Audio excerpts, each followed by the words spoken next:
Good afternoon, everybody, and welcome to this episode of Scala's Love of Learning Live.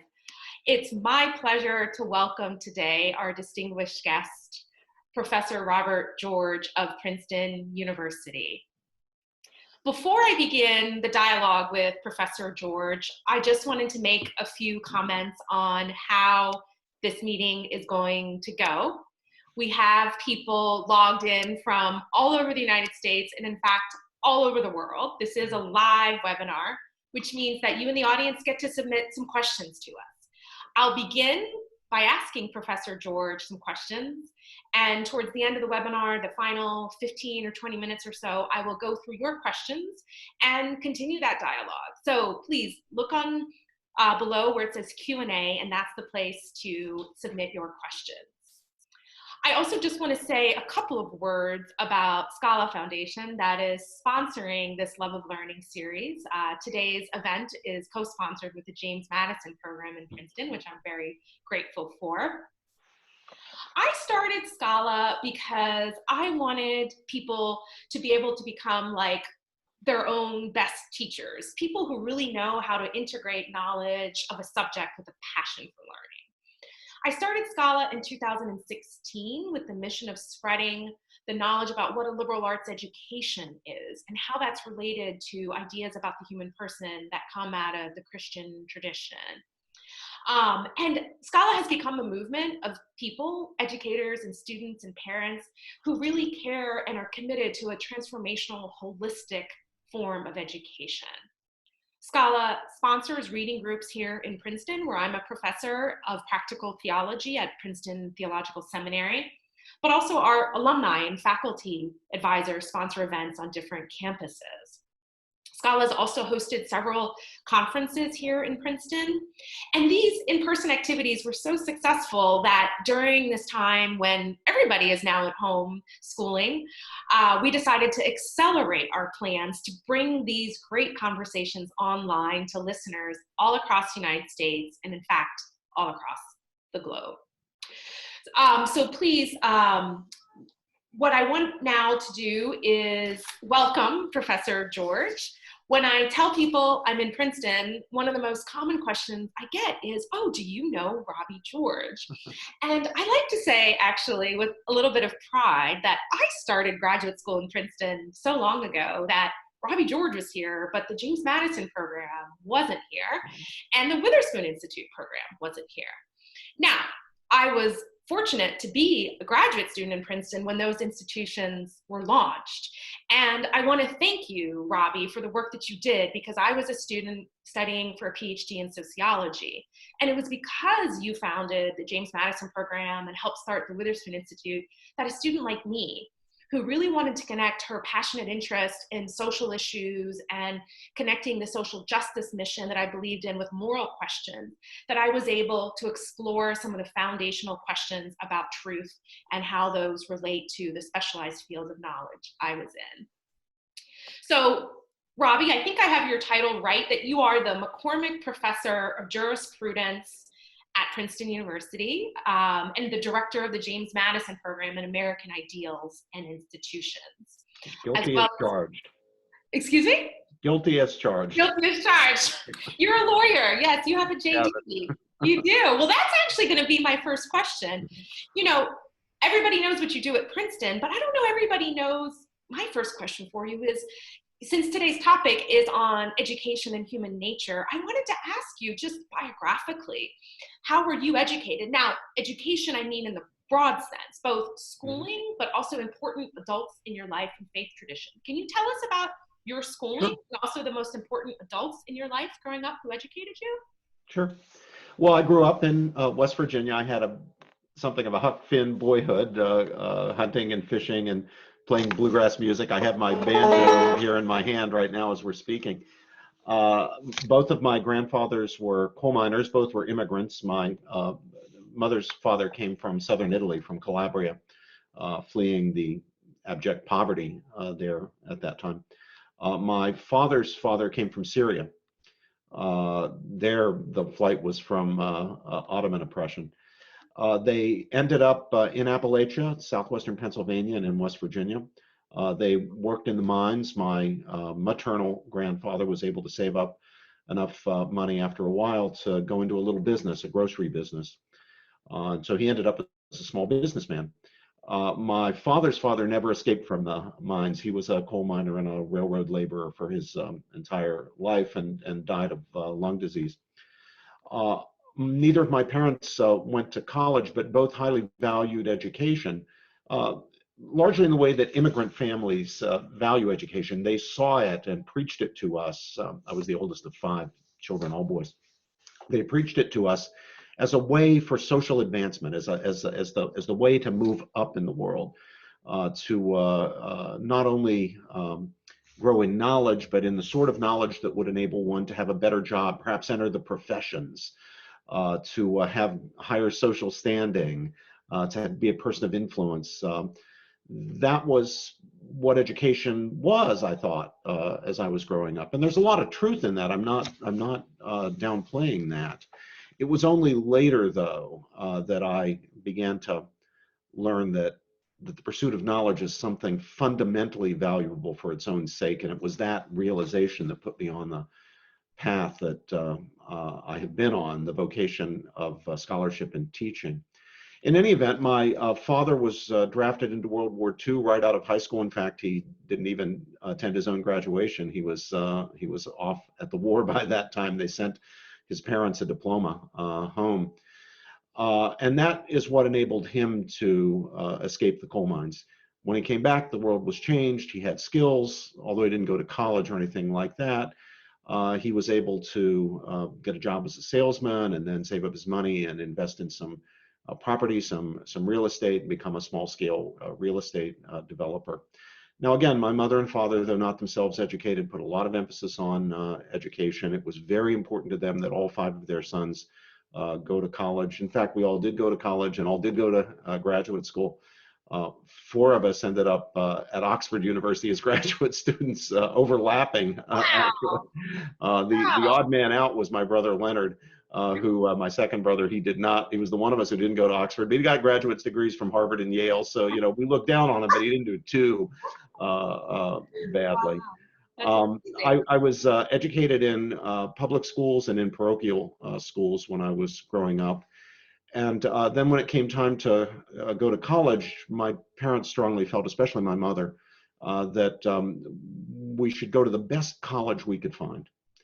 And I didn't know much about colleges, and my parents didn't know much about colleges, so I went in to see my high school guidance counselor. And it turned out that the vast majority, overwhelming majority, virtually all of the students uh, whom she had sent to college, a lot of my classmates didn't go to college, but those that she had sent to college had mainly gone to the State University in West Virginia, which was near where I grew up in the town of Morgantown, or to one of the satellite state universities or one of the colleges in the state. My mother strongly wanted us to go out of state. She didn't know too much about it, but her sense was that there were much superior colleges out of state and that we should aspire to those.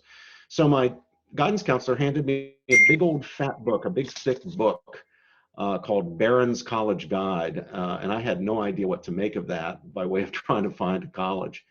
But it turned out that at the beginning of the book, there was a listing of colleges by admissions competitiveness.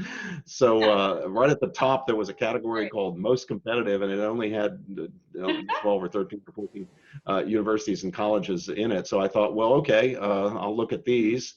And there were the six, I think, of the Ivy League universities. There was MIT and Caltech, Stanford, and then three small colleges, Swarthmore, Amherst, and Williams. And I thought to myself, even then, I said, gosh, I'm a small town kid, a country kid, from a small town. I could get lost at a big university, especially out of state and somewhere, where I don't have my relatives nearby or anything like that. I should look at these small colleges. So I put my focus on the small colleges. My parents took me to Swarthmore.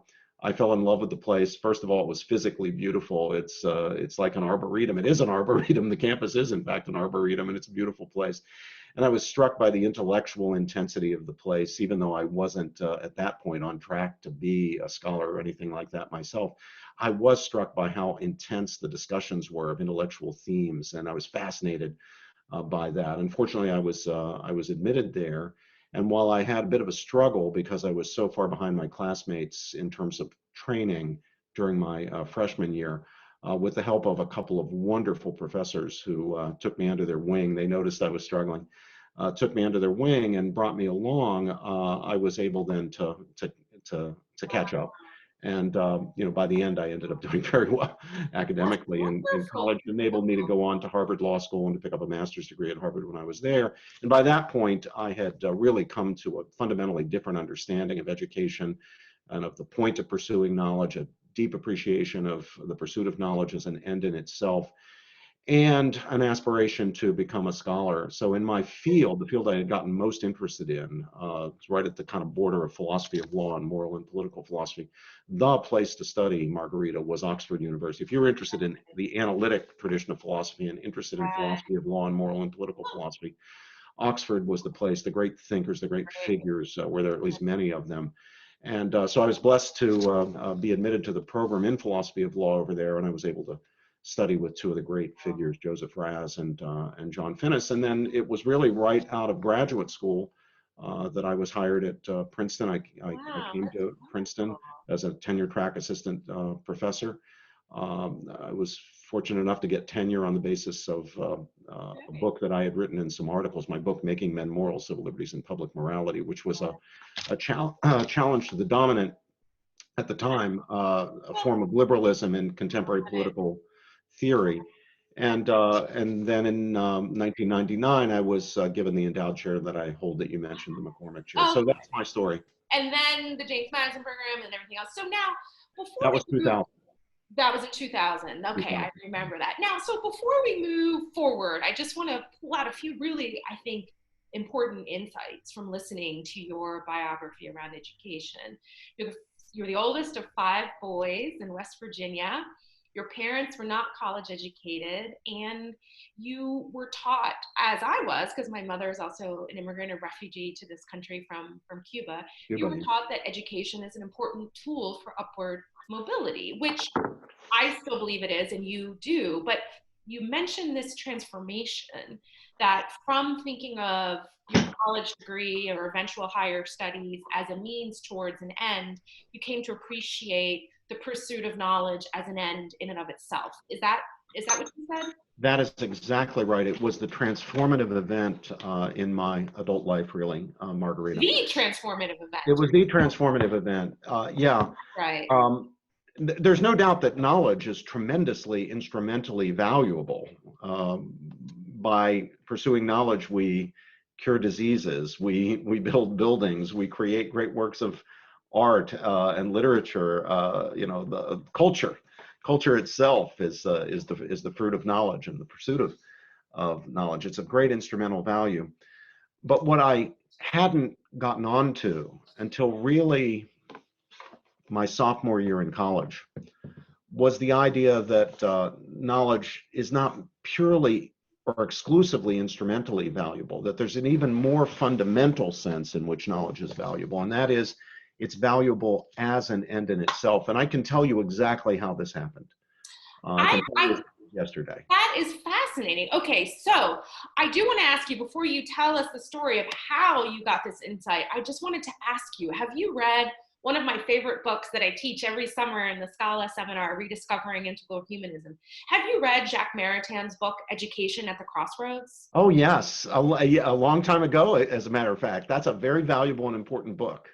I would recommend any listener, student, educator, parent, anybody who cares about education to read this book. It's short, but he addresses in the opening chapter 7 mistaken ends about education. And I think, like you're about to explain, of course we care about, curing cancer and building bridges that work, that we care about politics, we care about our social roles, but none of those can replace the true end of education, which is to form the conscience of the person to seek the truth. And it's when education is properly oriented to that ultimate end that all of those other, what you call instrumental ends, which are important, when they can be oriented towards the right end themselves. Okay, so now tell us, what was this event that made you see that actually the primary end of education is truth seeking? It happened in a course, a college course. It was pretty straightforward, not especially remarkable, introduction survey course in political philosophy. Uh, the professor was a good professor, but there was nothing special about the course. He was beginning with Plato and taking us all the way up through John Rawls, and along the way we would read Hobbes and Locke and Rousseau and Tocqueville. So it was a survey. But it was when we were reading the first assignment from Plato's dialogue called the Gorgias, that suddenly I was forced to consider a question that had never occurred to me before. And that is, why do we pursue knowledge? Why do we engage in discussion, dialogue, debate? Socrates famously in Plato's dialogues is the hero debating with his interlocutors, ordinarily the sophists. Those are the bad guys for the most part in Plato's dialogues. And the sophists are defending essentially an instrumental view of these things, of discussion and debate and dialogue. For a Athenian at the time, of course, being trained in rhetoric, being trained in debate was very valuable because it enabled you to rise in the community, to be an important figure. If you were a young man, your parents would pay money to the sophists, to the teachers, kind of like law professors, to teach you how to make good arguments, impressive arguments, present yourself in the public square, become an important figure. And of course, Socrates, as Plato presents him to us, is questioning all that. And he's saying, no, that's not really what's important, is it? What's really important, surely, is knowledge for its own sake, not just something instrumentally good. It's the inherent enrichments of knowledge in leading a fulfilling life, a life worth living, a truly human life. Right. The humanizing element of the pursuit of truth, of the dedication to truth that really matters. Well, I'd never considered the question, much less got the right answer. And implicitly, I had the wrong answer. I had adopted a purely instrumental view of knowledge, not, again, as you say, that those instrumental ends of knowledge are insignificant or don't matter. They do matter, but they're not what ultimately matters. They're the things that matter and the things that really matter. Wealth, status, influence, prestige, power, those things matter. They can be used for good ends. So they're fine. I don't discourage my students from pursuing them, but they're not what really ultimately matter. They're means, not ends. Ends are things like friendship, knowledge, virtue, faith in God, beauty, things that are the ends to which other things like money and power and wealth and influence are means. I'm going to say, Robbie, another way of saying this is that as human beings, we don't only ask, how do things work? Or how do we get to a certain point? We ask the why. Yes. Right?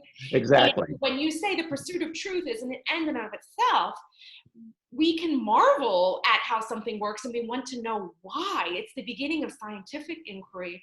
Also, moral questions are questions about why.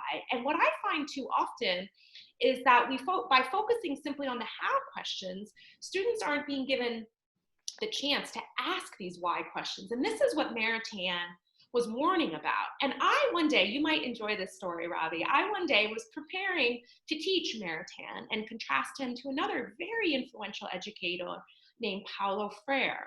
Oh, yes. Pedagogy of the Oppressed. Yeah, so I was reading very carefully Pedagogy of the Oppressed and trying to give it the most sympathetic reading I could. And then I did this because I was snowed in Chicago and I decided to go watch football all day on a Sunday and take notes in my book, right? Well, one of the workers in the restaurant came up to me and asked me, ma'am, what are you reading? So I thought, oh, this is great. Here's a young Latino. I'm going to explain to him Paulo Freire's view of education, which is essentially that education needs to speak to somebody's own experience and it needs to be dialogical. And then he said, oh, well, that sounds interesting. I'm reading a really good book right now too. And I said, what's that book? And he said, Orthodoxy. By G.K. Chesterton. That's right. Now, and then he explains to me that he was fascinated by Chesterton's life because he was asking these questions about religious truth and whether or not the Catholic faith could ultimately be true. And I just started to laugh because part of what happens in Paulo Freire's view of what he's arguing is that actually the end of education is consciousness raising about our political and social situation. And What Maritain says in response to that is, look, we have to care about social questions and political questions, but those aren't the most fundamental questions. The most fundamental questions are about our human good. And if we can't answer those questions, we're going to get the social and political questions really, really wrong. Exactly. And I was thinking, this young man in Chicago, of course he cares about social questions and politics, but he also cares about why. Yeah. So I wanted to ask you then, Robbie, to follow along with this, right? It's a why question. Why is it so hard to have a dialogue about the nature of the human person, who we are as human beings? When I raise this question myself, people don't often want to talk about who we are as human beings. They just want to get on to the practical things. Why is it so hard to ask this fundamental question about what is human nature? And yeah, that's what I want to know from you. Well, I think there are different impediments for different people. Some people have essentially adopted a pragmatist approach to life. There's no point in speculating about questions that aren't of immediate practical significance. And my response to them is, those questions, while they're deep and while they're perennial, they've been asked by human beings going all the way back, and they will be asked, I hope, going all the way forward as long as there are human beings.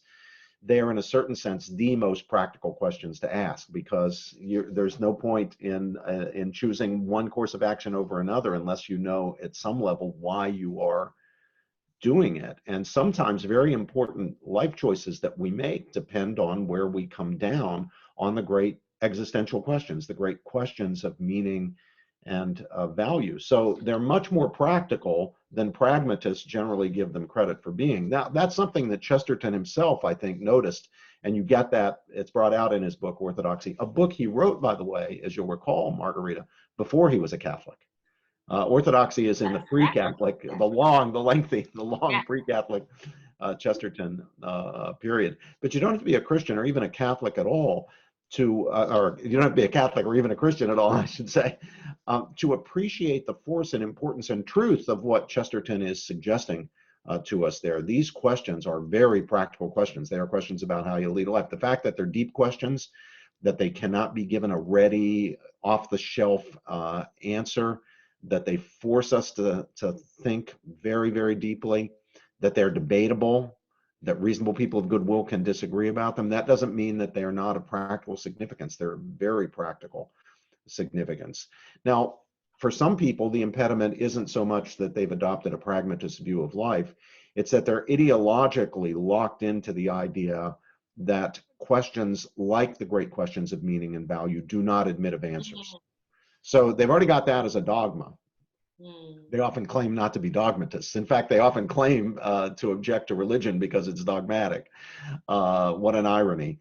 In fact, they're being dogmatic, they're being dogmatists because they're dogmatically supposing that there are no answers to these deep, important, admittedly debatable questions on which reasonable people of goodwill can disagree. Someone who's not dogmatic will not begin with any such assumption, but will just try to begin thinking through those questions and see where your reflection, drawing on the best that's been thought and said, if possible, drawing on the great thinkers, Plato and Aristotle and St. Augustine and St. Thomas Aquinas, and Maimonides and Alfarabi and Luther and Locke and Tocqueville and Lincoln, up to Buber and Maritain and Chesterton, drawing on what others have said, other great figures have said. Try to think your way through the problems. Now, it might be that your conclusion ultimately is there are no answers to these questions, but you shouldn't start with that. I don't think that's right, actually. But even if that's your conclusion,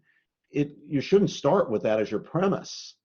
You need to reason your way to that conclusion and have reasons for drawing it. And even then, the conclusion would have to be tentative because you're trying to prove a negative. You should still try to figure out what it's all about, what life really is all about, what the meaning of it is, why we do the things we do, why we get up in the morning, why we try to treat other people with dignity, the dignity that we think they are due as human beings. We don't treat them just as bugs that can be squashed. And in fact, we regard as monsters figures like Hitler or Pol Pot or Mao Zedong who think of people as just like bugs to be squashed.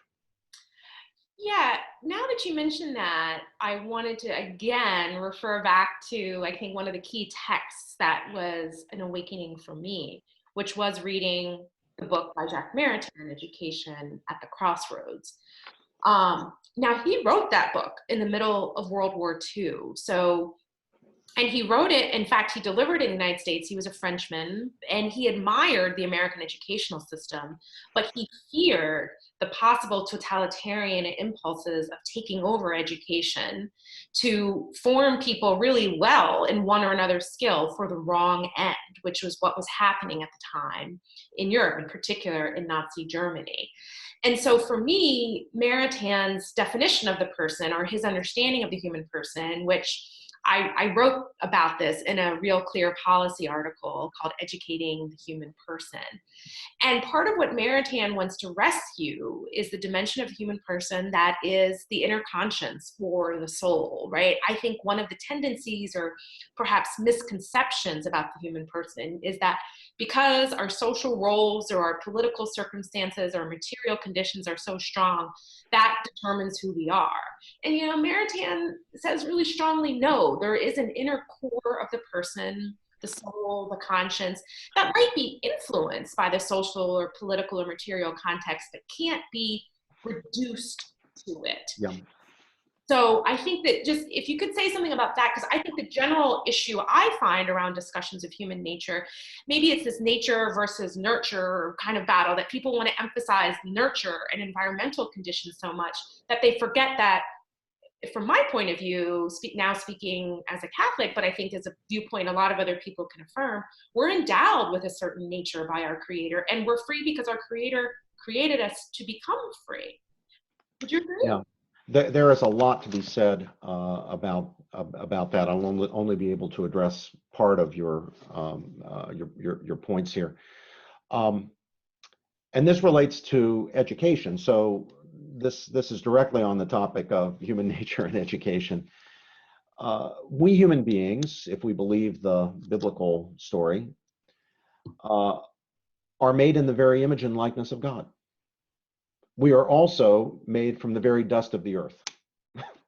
So we are godlike in one dimension, and we are ashes, and to dust we will return. Remember, man, that thou art dust, and unto dust you shall return. So we're very low and very high at the same time. And we all know from our own experience, the low in us and the high in us. And it's good to be cognizant of that, because it both should keep us humble, recognizing that the line between good and evil, as Solzhenitsyn said, is drawn right between in every human heart. But it also should inspire us and motivate us to be the best we can possibly be, because after all, we're made in the image and likeness of God. So as dust of the earth, we have our limitations. We are flesh and blood. We have emotions as well as reason. We have passion as well as rationality, and passion can mislead us. It's not, in my view, something that's to be eliminated as you might in a Buddhist philosophy or an extreme Stoic philosophy, but it's important, as Plato taught, for passion to be under the control of reason. When passion is under the control of reason, when we've got our souls ordered correctly, then things will be fine. But when passion gets the whip hand and has control over reason, not only will we do things that are wrong and destructive for ourselves and others, we will then fabricate, we'll come up with rationalizations, we'll instrumentalize reason and use it to cook up rationalizations to, quote, justify, unquote, things that at some level we ourselves even know to be wrong. So what does it mean for the human being to be made in the very image and likeness of God? Well, it can't be that God has 5 fingers on each of 2 hands and hair on his head and a nose. God is an immaterial being. So it can't mean that. So in what sense are we godlike? Well, it's got to be this, Margarita. And here I'm simply drawing on an insight from Thomas Aquinas, which in turn he undoubtedly drew from the broader tradition, the Jewish and Christian tradition that came before him. And that is that what's godlike about us is the possession of freedom and reason.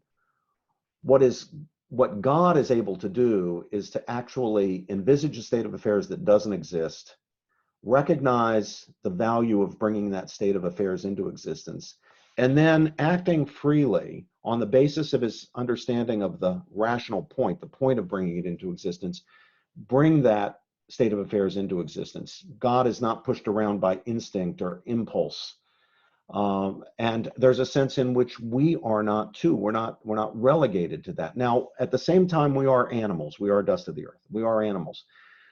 We do have instincts. We do have impulses. We do have emotions. We do have passions. So we're limited in our godlikeness, but nevertheless, we are godlike in the possession of free will and reason, and that enables us, and every teacher needs to take this on board, that enables us to be self-transcending creatures. The only ones we are aware of in the terrestrial world. If they exist on other planets, that's fine. But no one has discovered on this planet another creature besides the human being, Homo sapiens sapiens, who is self-transcending. That is a creature who has freedom and reason, not merely in the sense that you can teach him 80 words, or even in the sense, which is distinctively human, that you can develop syntactical languages, but that you can deliberate between options for choice.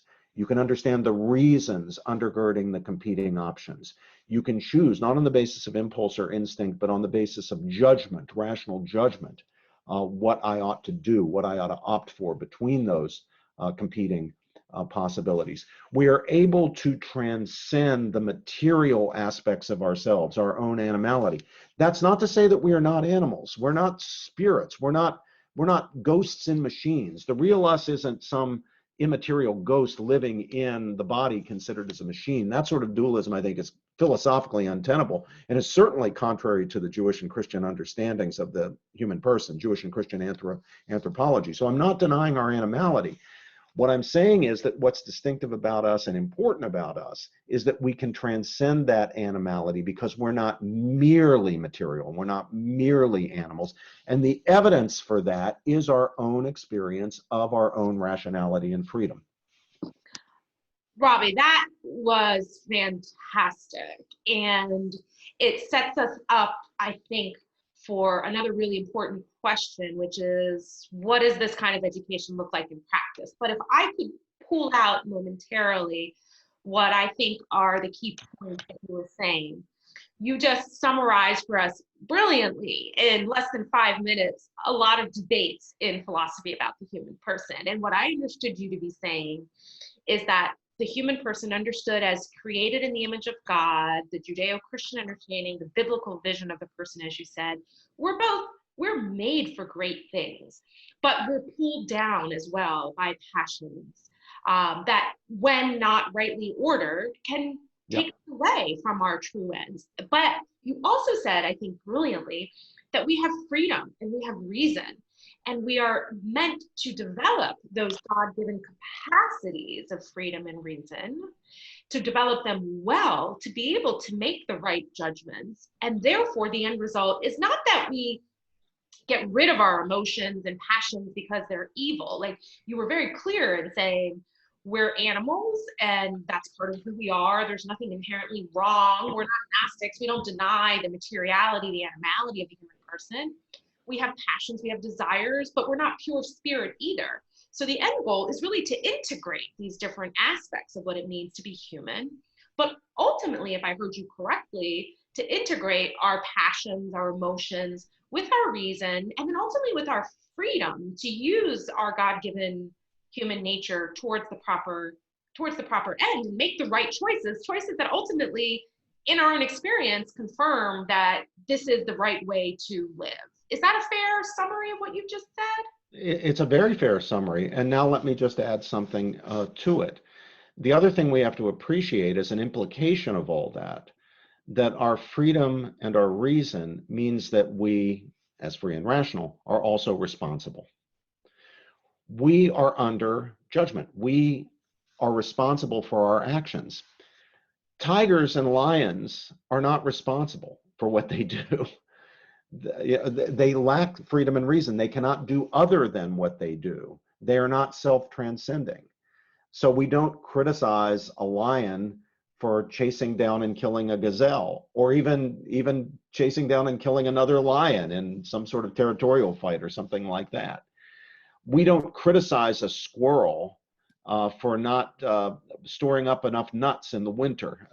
They've got instinct. They're going to do what instinct says. If it turns out to be enough, great. If it turns out not to be enough, well, it's too bad. But we're not going to say, we're not going to write a story about that. We're not going to tell a tale about that. We're not going to, except by a kind of analogy for children, where we're anthropomorphizing the squirrel. We don't blame the squirrel for not being frugal enough, for not being hardworking enough, for not saving up enough acorns. But human beings, we do, because responsibility is simply an implication of rationality and freedom. And so we have moral responsibility. There are moral norms governing our lives.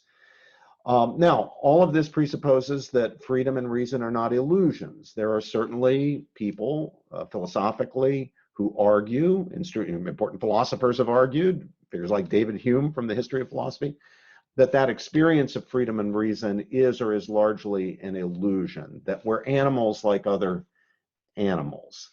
But that's too much of a stretch for me.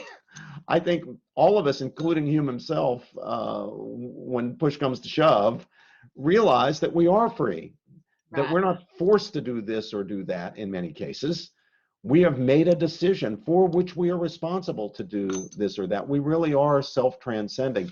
And that's the sense in which we say that we human beings, while we are physical, are also spiritual. We have souls and not just bodies. We are body-soul composites. Right. Not just souls. We're not spirits apart from bodies the way angels are. Right. And we're not just bodies. We're not just material without a rational or spiritual soul the way a brute animal is.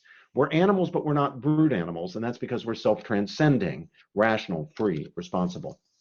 Okay, so two more points you made there, two just key words that you keep coming back to. We're self-transcending beings, and we have responsibility, specifically moral responsibility for how we use our freedom. So there, I want to segue into kind of another author who I teach a lot in my seminars on education, an Italian named Luigi Giussani. And his book is called The Risk of Education. It's a short book, about 100 pages long. It just was released with a new translation and a new introduction from Stanley Hauerwas. So I would also highly recommend this book to anyone listening to this, The Risk of Education.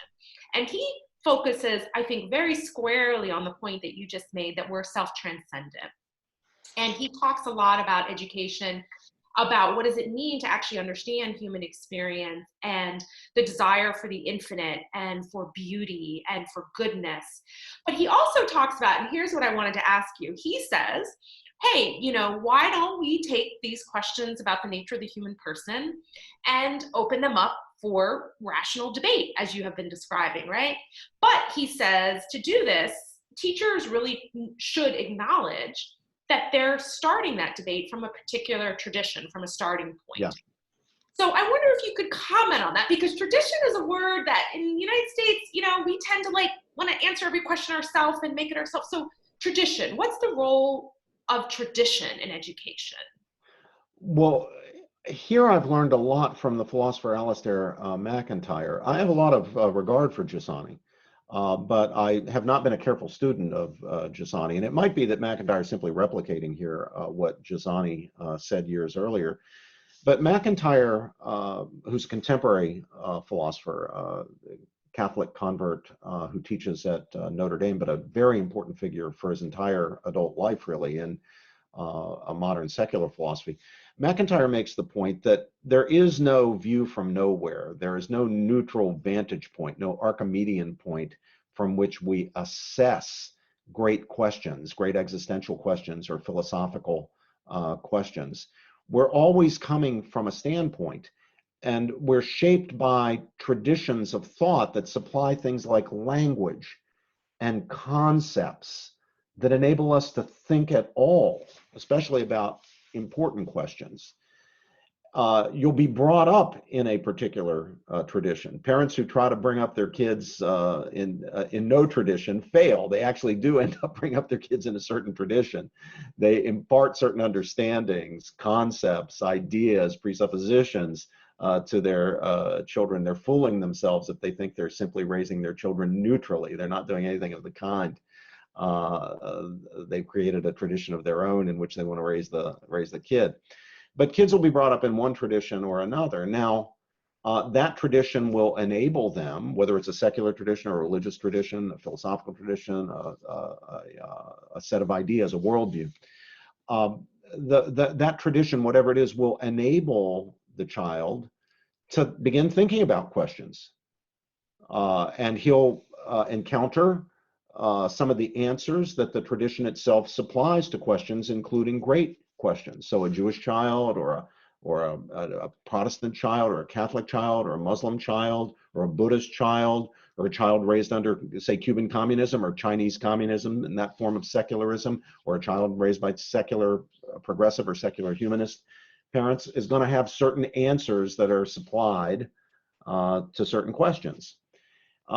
He might or might not find those, as he continues to think about them himself, might or might not find them satisfactory.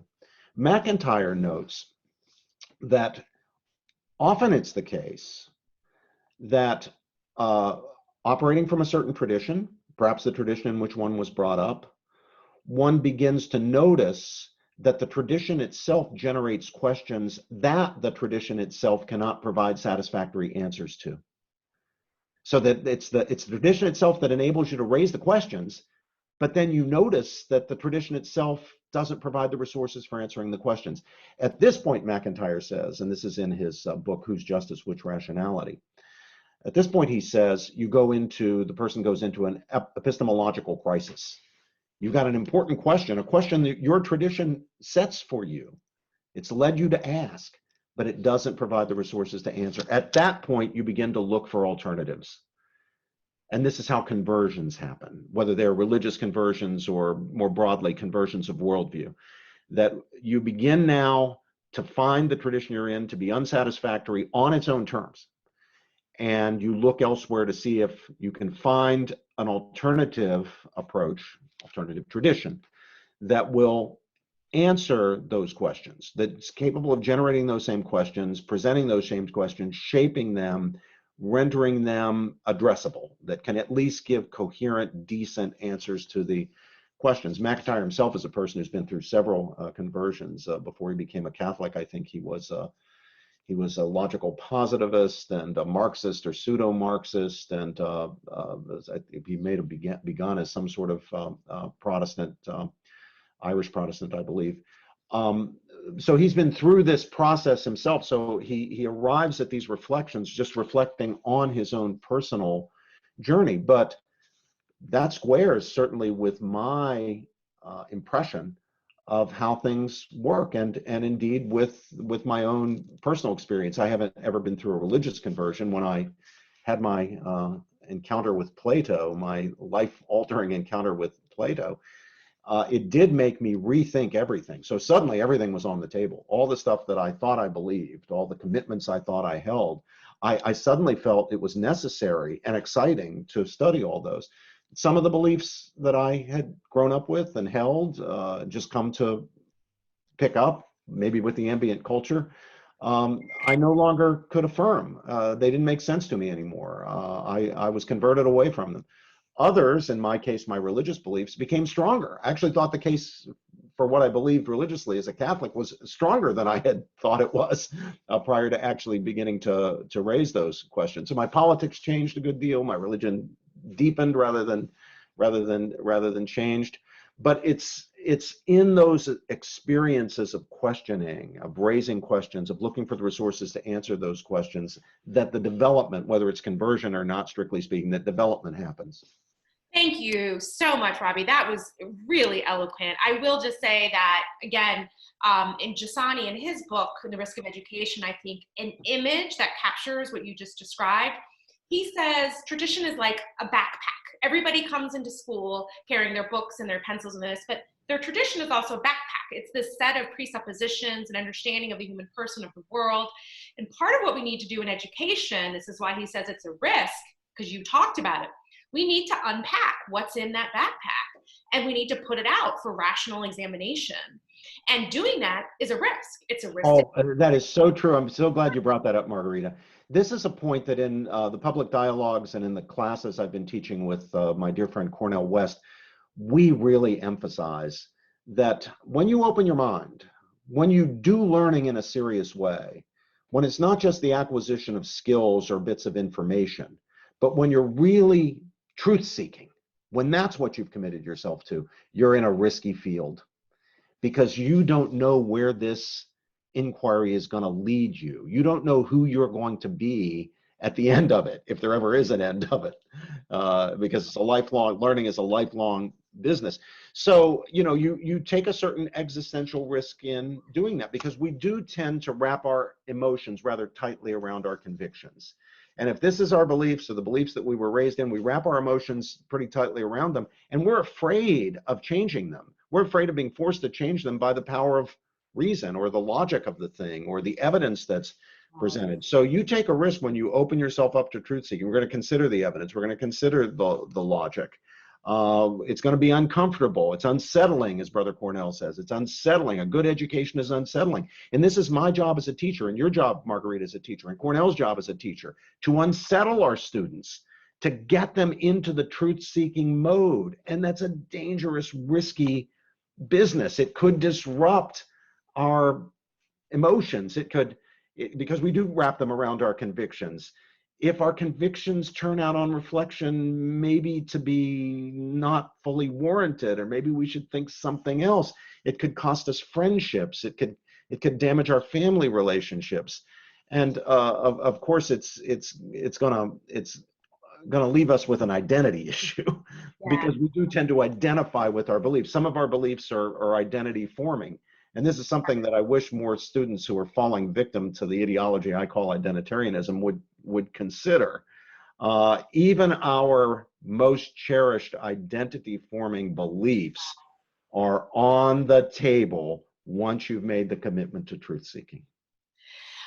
That was wonderful, Robbie. Now I want to transition into the Q&A, and so let me just encourage people to submit questions. We already have several there, but I'll just wrap up this part of the discussion and open up the Q&A by emphasizing that this risk of education is also what makes an education exciting, because as you said, having a tradition doesn't mean that all questions have all been answered.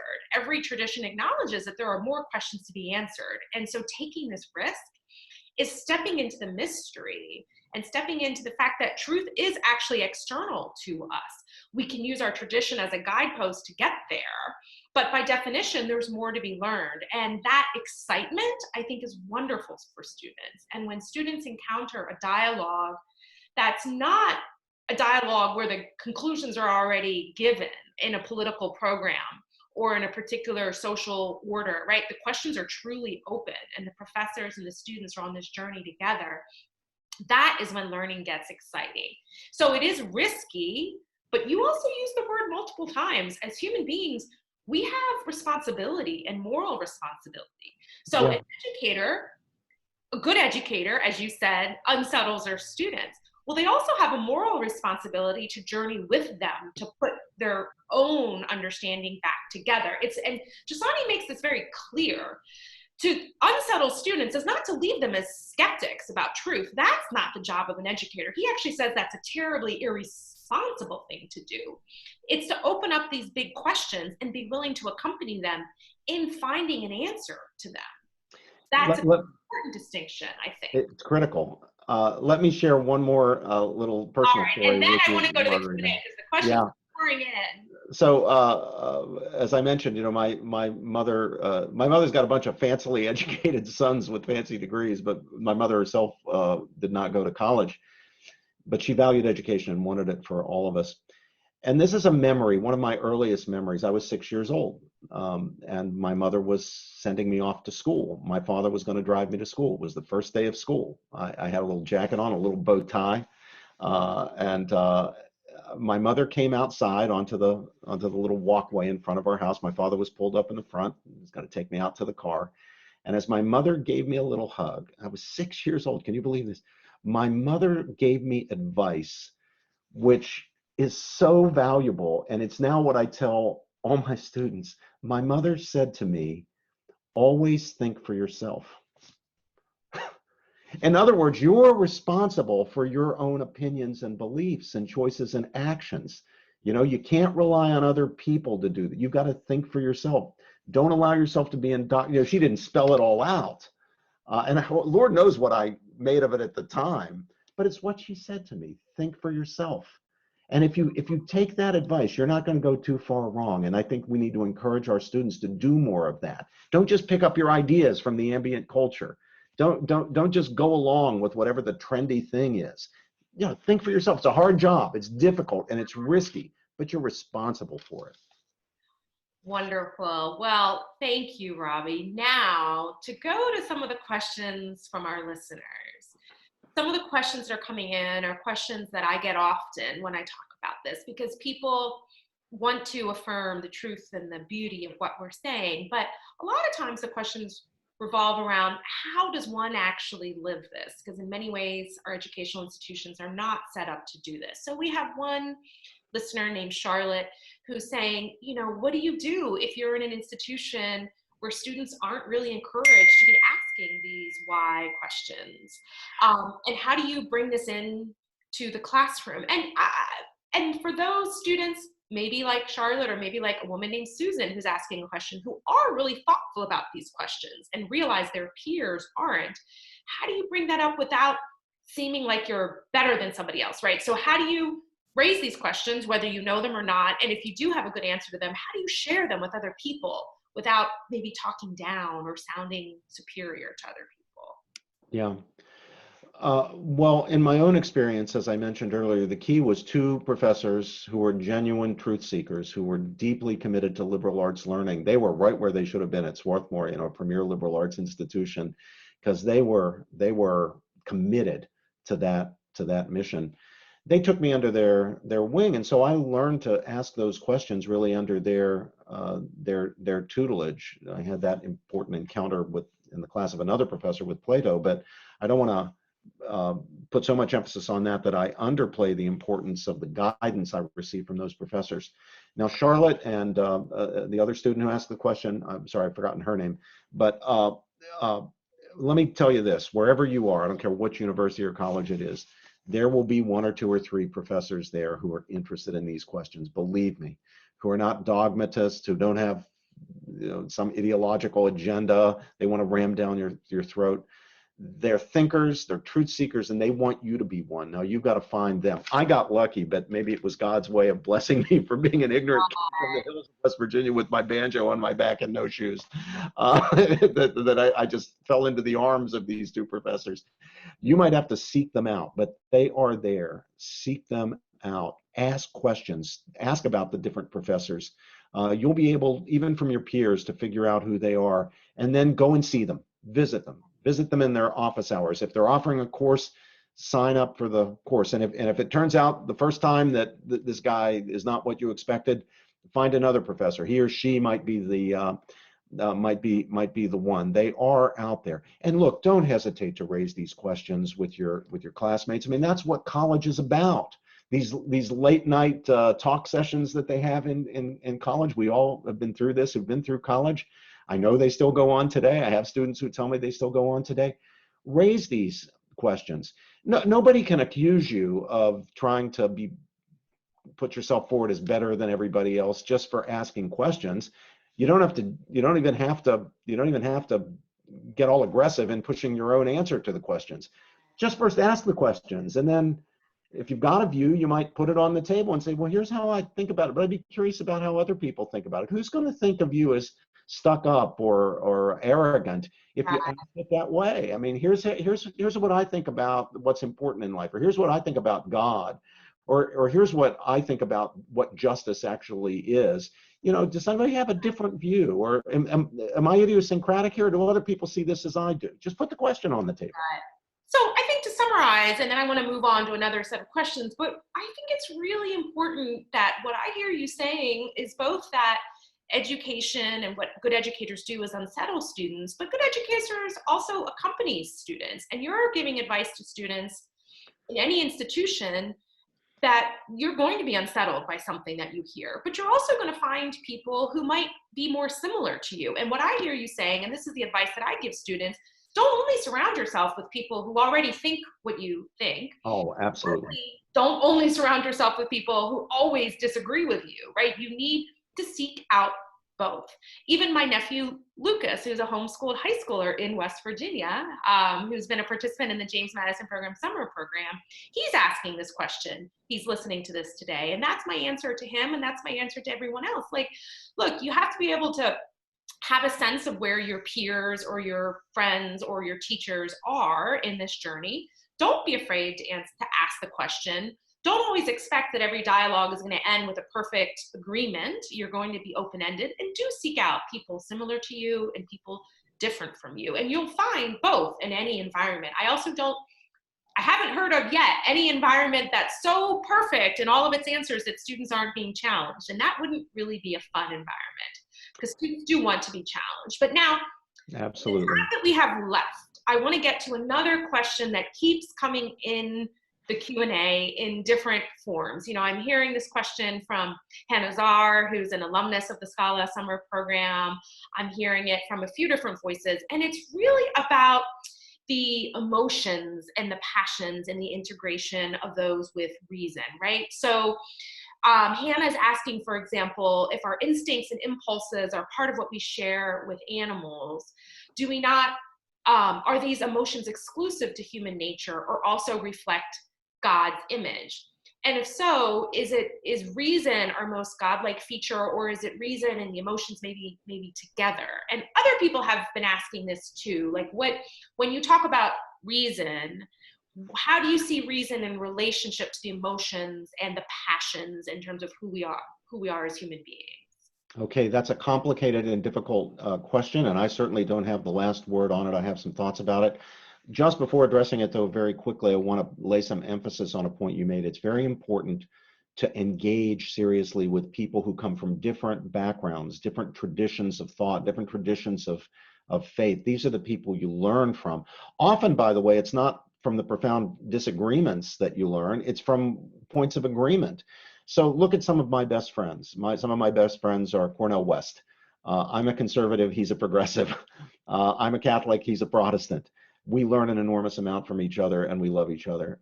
Rabbi Jonathan Sachs, the former chief rabbi of Britain, one of my dearest friends. I'm Christian, he's Jewish. I learn an enormous amount from him. He kindly says he learns from me. Sheikh Hamza Yusuf, one of my dearest friends, who's a Muslim. I learn an enormous amount from him. He and I engage together and discuss the great tradition that we share, going all the way back into the Middle Ages and before, religious and philosophical. Many of my colleagues are secular progressives, unbelievers. I've learned important things from engaging with them. I'm probably a lot farther from them than I am from Sheikh Hamza or Rabbi Sachs or Cornel West, but still I learn. Now, on the question of the relation of reason and the emotions, it's very important that we understand that reason is not a calculating machine. This view of reason is a distinctive post-Enlightenment modern view of reason, which is an emaciated understanding of reason. You're not going to get anywhere. You're going to go down a blind alley if you contrast reason and emotion, and you think of reason as the calculating machine. You're going to very quickly fall into some sort of false ideology like utilitarianism, with that, if that's your view of reason. Here, I think in philosophy generally, something really important has happened. It's called the Neo-Aristotelian revival. It begins in the 1950s and 60s in Anglo-American analytic philosophy. It's a recovery of Aristotle's richer, much richer idea of reason, especially in the domain of action, what Aristotle calls practical as opposed to theoretical reasoning about what is worthwhile. what we ought to do, how we ought to conduct ourselves, moral reasoning, for example. So we shouldn't think of reason just as calculation. That's going to get us off on the wrong track to begin with. Because then we think, well, there's emotion and then there's calculation, and we've left out the key part of the story, the real richness of reason as a truth attaining faculty that attains truth not by quantification or by calculation, but attains by getting hold of the value of things that give us more than merely instrumental reasons for action, like having or being a friend, pursuing knowledge, trying to get into a relationship of a decent relationship with God, understanding and appreciating beauty, developing skills and talents, whether it's in ballet or football or chess or whatever it is. These things that we understand as worth doing, not just as means to other ends, to be fashionable, to be important, to be valuable, to make money, but as ends in themselves. Now, once we've got that view of reason, then we can start thinking about how emotion figures into all this. And here I would, as I said earlier, reject the idea that emotion is just bad or that passion is just bad and we should get rid of it. I studied the Theravada Buddhist tradition when I was in college. I have great respect for it. I studied with a very great man in the tradition, the abbot of the Theravada monastery at Chiang Mai, Thailand, Jalkun Rajavara Mooney. But that tradition is one that I don't affirm, and in part I don't affirm it, significant part, because it sees the task of enlightenment as eliminating emotion or feeling or passion. I remember in class, one of the young women in my classmates in the class asked the Jalkun, the monk, the abbot, well, when you say we should eliminate passion, you mean bad passions, right? You mean we should eliminate anger and greed and lust and hatred. But we should have our good passions, like we should have a passion for justice. And the Jalkun, being a true, faithful, real Buddhist, not a Hollywood fake Buddhist, the Jalkun said, oh, no, we must eliminate all passion, all passion. So that's a real division. That's a real distinction between the Judeo-Christian understanding or Islamic understanding and the Buddhist understanding. And I come down on the Judeo-Christian side of that. So we need to get our emotions, and you use the proper word, Margarita, properly ordered. That is, they're under the control and direction of reason. The reason we can't get rid of them is that we should have a passion for justice. We should have a passion for beauty. We should have a passion for goodness. We should have a passion for doing what's right. It's the passion that gets us up out of our chairs to do something. It's one thing to appreciate the value of doing the thing. It's another thing to get yourself motivated and up and doing it, because doing it often is hard work. Studying is hard work. Being a friend can be very hard. Visiting a sick friend in the hospital who may not make it and who's woozy from the painkillers and barely knows you're there. What's your motivation to go and see him? You know, it'd be a good thing to go as an act of solidarity, but you need the oomph. You need the emotional oomph to go and do it. Doing things is hard, and so you need that passion, that emotion as part of it. We ascribe reason and passion to God. Of course, as Aquinas says, analogically, the terms don't mean the same thing. They can't mean the same thing for the divine that they mean for the human. We speak of God's anger, or we speak of God's pleasure, and we're not quite sure what we mean in saying that, because God is certainly not a victim of his emotions. He's not pushed around by his emotions. Strictly speaking, I think we'd have to say, no, God doesn't have emotions, but they are gesturing towards something, what God loves or what God does not want. Robbie, this has been an incredibly rich hour. I want to respond briefly to what you've said and then bring us to a close. But don't worry, listeners, I'm not going to leave you on a hook. I'm going to end also by giving you more resources to keep going with these questions. But Robbie, I want to highlight just what I heard you saying that is so important. That reason, in the modern sense of it, it's like we think reason means our brains are some sort of a supercomputer that are making decisions all the time. This is not what you meant by reason. You meant the faculty, that anything in our faculty that helps us understand the totality of the truth, right? And the emotions, beauty, music, all of those things reflect that we don't just calculate our way to the truth. We in some ways feel our way to the truth, because the truth is attractive. The truth is drawing us in.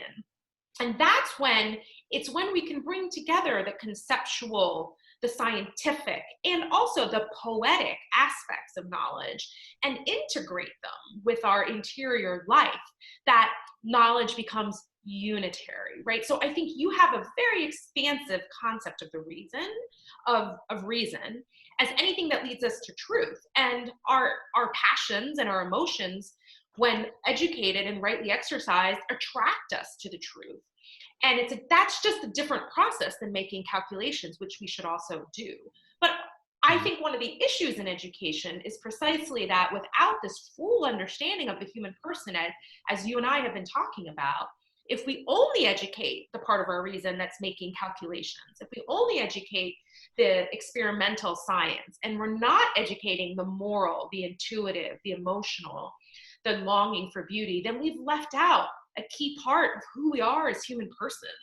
And frankly, I've written about this. I've written about this in several articles published in Public Discourse. I actually think this is part of the reason why so many students feel burned out, is because they're not getting a holistic education where their emotions and their passions are integrated with their analytical, problem-solving mind. And so, although we can't fix all of this in a 1-hour call, I will just say that at heart, this is the mission of Scala, is to bring these questions of the human person back into education, ultimately to uphold examples and practices of education that lead to the integration of the human person. And we do that through this series. We have had a deep, deep dive into philosophy of the human person today in just an hour. And I don't want to leave any of our listeners hanging. So please go to my website, margaritamooney.com, to scalafoundation.org. There are articles that I have published about Maritain and his book, Education at the Crossroads. I wrote it in the chat box for people who are looking for the title. Luigi Giussani, The Risk of Education. These books are deeply philosophical, represent two of last century's greatest thinkers, but they're written in a tone that's accessible to any parent or any educator. And if you want the deeper philosophy, let me know and I'll send you more sources. But I will say on this question of poetry and the poetic element of knowledge, this came up in our last Scala Love of Learning series when we talked about the Benedictine influences on education. And there I mentioned, I also put this in the chat box, I would recommend, now this is difficult, heavy philosophy, but it's worth it. Jacques Maritain's book, Creative Intuition in Art and Poetry, big title, but it's basically about what does it mean to integrate the different elements of our reason, the scientific with the poetic. So that's where I would point people on that question. You already summarized it, I think, really well, Robbie, but I want to tell people that everything we're talking about here, there's many more resources we can point you to. And as I mentioned, this video will be posted on YouTube, and please share it with your friends. Go to Scala's YouTube channel, listen to the last dialogue we had on the Benedictines. In fact, I want to have future dialogues on what does it mean to integrate beauty into education, to really hone in on that question. That requires an entire session to itself, and I'm planning one. I also just want to mention that for Scala to do its work, we do depend on support from the general public. If you've enjoyed this episode, which I hope you did, please share this video, but also please considering going to Scala's website and supporting us financially. Ultimately, I really hope that this experience, this conversation I've had with Professor George will help you transform about how you think about education, whether you're a student, a parent, a responsible adult who's shaping the lives and the minds of young people. You're an educator too. And I really want Scala's work to help us examine the wonderful tradition of liberal arts education that is so crucial to building and sustaining personal freedom and flourishing societies. So Scala is really trying to form and educate a community of students and educators who share these exemplary practices around human freedom and all forms of knowledge, and form these responsible persons who you so eloquently talked about, Robbie. But really, ultimately, Scala is trying to unite the heart of education and bring the heart back into education and understanding of the heart and the emotions as part of reason. And that, I think, is how you can unite and generate friendships and communities that truly are committed to the open sharing of ideas and the joint pursuit of truth. So please follow Scala on Facebook, follow Robbie George on Facebook, follow me on Facebook or Twitter and YouTube to get more of these really important resources and continue your own education, whatever stage of life you may be in. And hopefully this webinar has helped you rethink some ideas, maybe unsettled you a little bit, maybe helped you pull things together, and hopefully you can think through these ideas with your own families and your own communities. Now, that's all I have to say, but I will end with one question, which is also a request. My friend who is listening, she is Mother Noella Marcelino. She's a Benedictine sister. And she just asked, would you mind just sharing with us just a bit of your banjo music before we... Well, since you asked, you never have to ask a West Virginia hillbilly twice to play the banjo. All right. So I've got it right here, just happen to have it.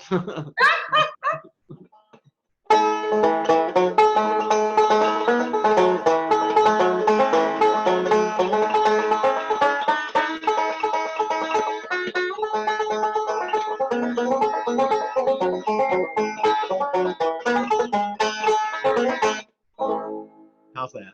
Thank you, Robbie. Thank you so much. And it has been a pleasure to just bring online these conversations I've been having with you for about 20 years now. I'm so privileged to have met you early on in my education. And I'm so thrilled to be able to share this conversation with you and many more listeners who are going to watch later on. Thank you, Margarita. Please come back, and listeners, please tune in to future sessions. If I wasn't able to get to your question, I do apologize. The questions were pouring in. And please do feel free to contact me, and I will try to send you some more resources for your question. Thank you, everybody. Have a great day.